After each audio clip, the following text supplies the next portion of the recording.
नमस्कार भारत। आज का ऐतिहासिक दिन प्रधानमंत्री नरेंद्र मोदी और ब्रिटिश पीएम सर कीर स्टारमर ने लंदन में भारत यूके की फ्री ट्रेड एग्रीमेंट पर हस्ताक्षर किए हैं। यह समझौता न केवल द्विपक्षीय व्यापार को 2030 तक $120 बिलियन बढ़ाएगा, बल्कि भारतीय किसानों, युवाओं और उद्योगों के लिए नए द्वार खोलेगा। आज का दिन हम सब के लिए गौरव का दिन है। यह free trade agreement make in India का वैश्विक पहचान बनेगा और यूनाइटेड किंगडम जैसे क्षेत्रों में भारत की आर्थिक ताकत का परचम लहराएगा। इस समझौते में 99% भारतीय निर्यात पर ब्रिटेन में शुल्क खत्म हो जाएगा।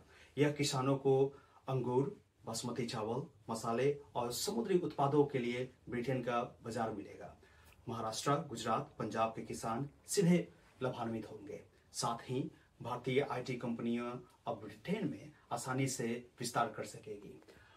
मैंने इस समझौते को में स्कॉटिश विस्की उद्योग और स्कॉटिश सामन फिश के हितों का भी प्राथमिकता दी गई है। अब भारत में स्कॉच विस्की पर शुल्क 150% से घटकर 175% हुआ है, जो आगे चलकर 40% तक घट जाएगी।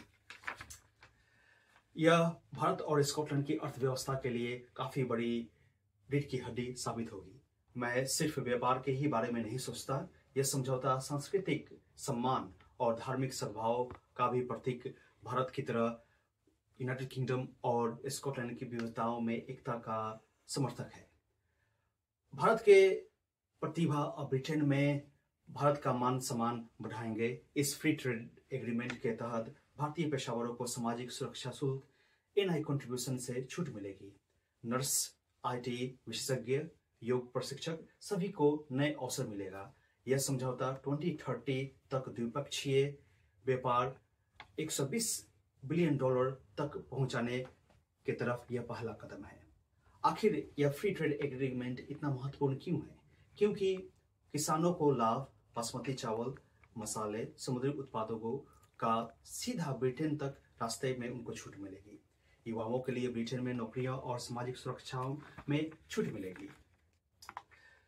उद्योगों को बढ़ावा मिलेगा, जिसमें टेक्सटाइल, ज्वेलरी, ऑटो पार्ट्स का निर्यात बढ़ेगा। स्कॉटलैंड और भारत यूनाइटेड किंगडम के संबंध बहुत सारे क्षेत्रों में की आर्थिक व्यवस्था मजबूत होगी। यह खबर इतनी महत्वपूर्ण और हो जाती है कि इस फ्री ट्रेड एग्रीमेंट भारत को दुनिया की चौथी सबसे बड़ी अर्थव्यवस्था के रूप में स्थापित करता है और चीन को भी चुनौती देता है। यूरोपीय देश अब चीन की तरह भारत को वैकल्पिक व्यापारिक भागीदार मान रहे हैं। जय हिंद, जय भारत।